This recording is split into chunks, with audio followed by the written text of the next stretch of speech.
Let me start by paying tribute to the 457 of our armed services who lost their lives in Afghanistan. I will never forget their courage, their bravery, and the sacrifice that they made for their country. There are many also who were injured, some with life-changing injuries. And so I consider President Trump's remarks to be insulting and frankly appalling. And I'm not surprised they've caused such hurt to the loved ones of those who were killed or injured, and in fact, across the country. As well as politicians expressing a view, a lot of the relatives, some bereaved, others whose sons in particular suffered dreadful injuries. One is Diane Durney, mother of a man called Ben Parkinson. Dreadful injuries. She has said that you need to be tougher with President Trump and demand an apology from him. Will you call for an apology from the President? Well, I've made my position clear, and what I say to Diane is if I had misspoken in that way or said those words, I would certainly apologise, and I'd apologise to her. This is becoming a bit of a habit now. You're having to distance yourself and criticise the President. It's about third or fourth time in this week. Are you getting a bit exasperated by some of the things President Trump says? We have a very close relationship with the US, and that is important for our security, for our defence and our intelligence, and it's very important we maintain that relationship. But it is because of that relationship that we fought alongside the Americans for our values in Afghanistan. And it was in that context that people lost their lives or suffered terrible injuries, fighting for freedom, fighting with our allies for what we believe in. So Keir Starmer issuing that statement following those words from President Trump when he spoke to Fox News, something that has caused an awful lot of upset. We've been seeing that across the day here on BBC News when he said that we've never needed them, talking about NATO allied forces, saying they'll say that they sent some troops to Afghanistan and they did. They stayed a little back, a little off the front line, something that, as we've been hearing, it's caused a lot of offence and an awful lot of upset as well. Well, we can speak to somebody who actually served in Helmand province, somebody who has first-hand experience, Dr. Patrick Bury, a former NATO analyst and defence expert at the University of Bath. Like I was saying, you're a former infantry captain who served in Helmand province. Just your reaction to the President of the United States talking about NATO allied troops staying back from the front line. Good afternoon. Yeah, and thanks for having us on. I mean, it's wrong on so many levels, isn't it? And he keeps dropping to new levels over the last few weeks. It's unfortunate. I think it's wrong factually. As you know, we've lost 457 service members in this country, another over 2,000 badly injured. So that's the cost there. And then you've got the other nations that really did fight, the Danes, the Dutch, the Canadians, the Norwegians, and even with smaller contingents, the Czechs, the Baltic states, you know, who went to the high-risk areas and fought hard alongside their American allies. That's the thing that really bites. So it's uninformed, it's incorrect.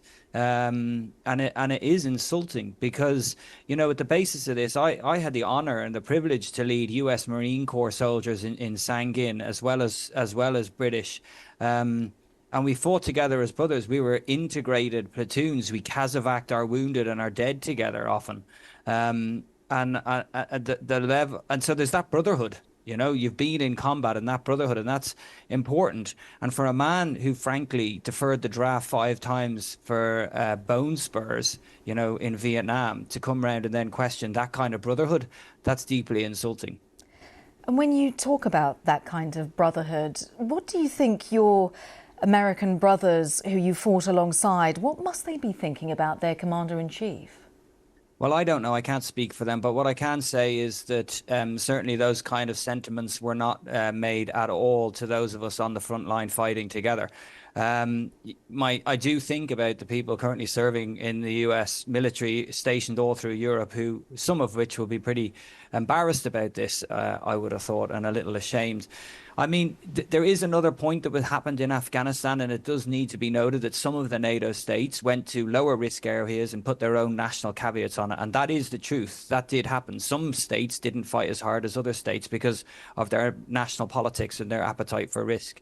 But some did, and that's why it's deeply upsetting. And you'd wonder who last had his ear, Donald Trump, because it is always about who last had his ear, telling him these things. Oh, well, NATO didn't really fight. I mean, some of NATO did fight. That's very clear. Other bits didn't. But the way he went about it is just disrespectful, I think.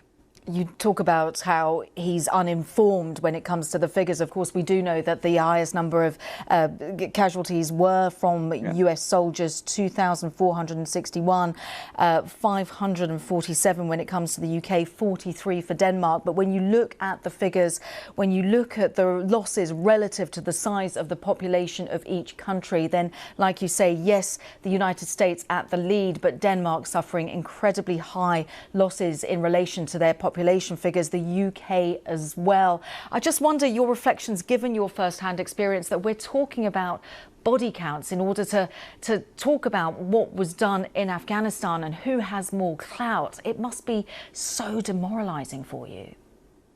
Well, it's triggering, isn't it? And I didn't sign up to serve Donald Trump by any means. You know, I signed up to serve the country and my regiment and my comrades in arms. And I was happy and honored to serve with great people from America throughout that career as well.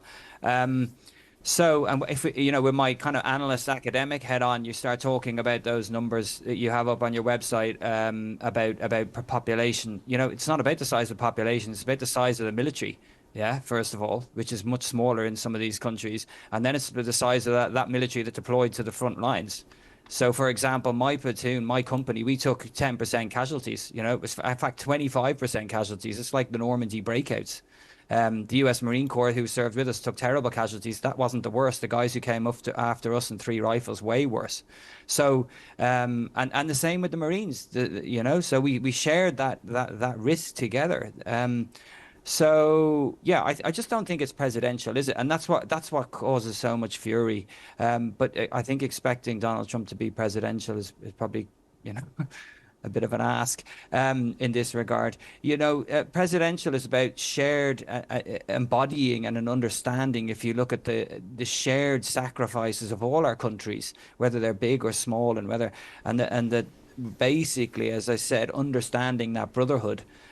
Which is gathered, and the interoperational experience, which is gathered on the front lines, behind the front lines. We haven't even talked about the special forces of a lot of these countries operating together. So, it's just the positive of alliances and what's hold us together is really bounded in the shared history and the shared sacrifice. And when you forget that, or you don't honour it, I think the world is a worse place.